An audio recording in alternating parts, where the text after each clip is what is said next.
You're the rock star one quarter, and then you're called in the next.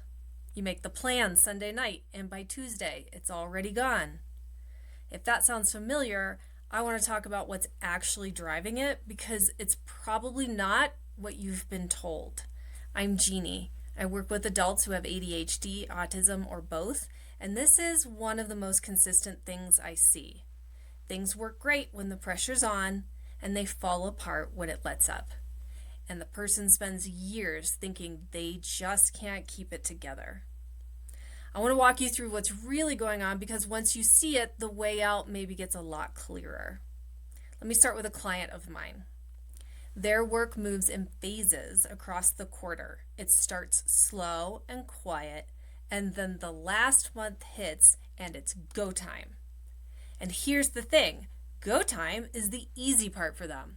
Stuff comes up, they handle it, on to the next thing.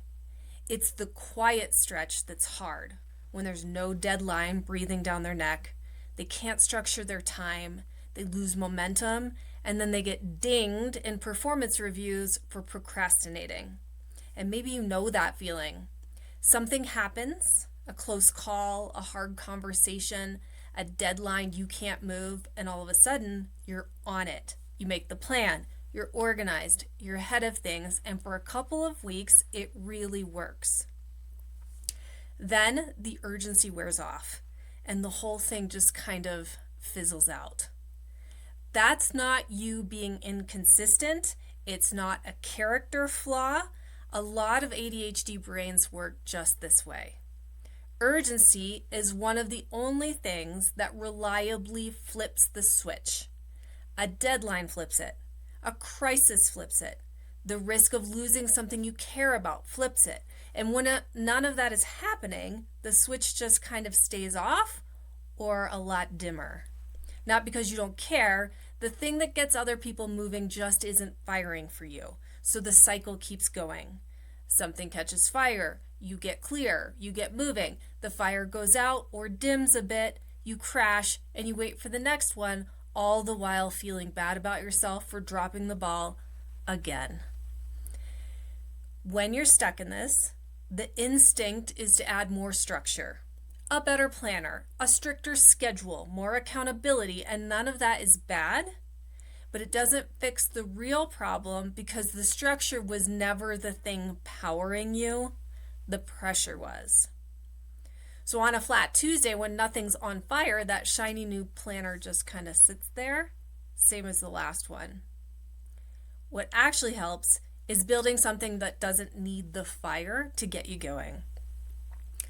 That means a starting point, small enough that you can do it on a low day. It means setting things up so the easy path points towards the work instead of pointing towards procrastination. It means a version of your week that still holds when nothing's urgent, nobody's watching, and the only thing moving you is you. And I'll be honest, that's harder to build than a plan, but it's the thing that actually sticks. What you get out of this is not a perfect week. It's a higher floor. So when you slip, and you will, you don't slide all the way back to zero. You have a rough day, and then you pick back up again. I'm working with someone right now who's got several big projects going on at once. We've built a system that's holding, and part of them is still scared it's all going to fall apart like it always has. And I get that. When you've spent years watching things collapse the second the pressure lets up, of course you brace for it. But that's the whole point of the higher floor. So nothing ever slips. When it does, the whole thing doesn't come crashing down. That's the goal.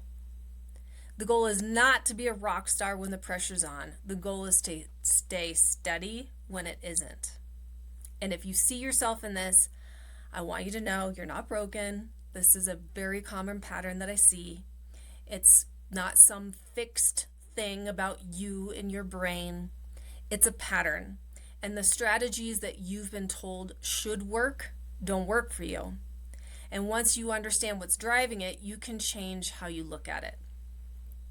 I write a free weekly newsletter for adults with ADHD and autism who are done living crisis to crisis and want to build something that actually holds. One useful thing a week, made for how your brain works. The link is in the description.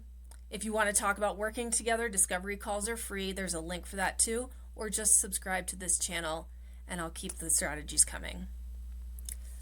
Please, before you go, I'd love to know what would change in your life if you didn't need a fire to get going. Tell me in the comments. I read them all and I'll respond.